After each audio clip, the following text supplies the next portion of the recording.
The sense of taste has been a great mystery to many scientists.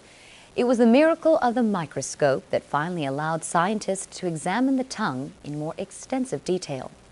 Upon examination, the tongue was found to have many sensory regions, known as papillae, scattered on the surface. The three papillae are valate, foliate, and fungiform. Each of these has a taste bud on its surface that is sensitive to one of the four basic tastes: sweet, sour, salt, and bitter. The valate papillae are grouped together and formed a V shape on the back portion of the tongue. They are responsive to the bitter and sour tastes that are present in various foods. The foliate papillae are located on either side of the tongue, just above the valate papillae. They are also sensitive to sour traits of food. The fungiform papillae are the most abundant. They cover the tip and outer edges of the tongue.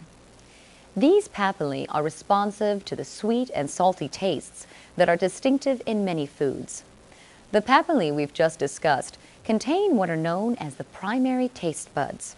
It is important to note that there are many taste buds scattered throughout the mouth and throat, but these buds assist the primary taste buds in determining each particular taste. In order to understand how the sense of taste is achieved, we must examine the taste bud itself. A taste bud is made up of various cells. The cells of each taste bud are regenerated by one of the three cranial nerves every 10 to 14 days.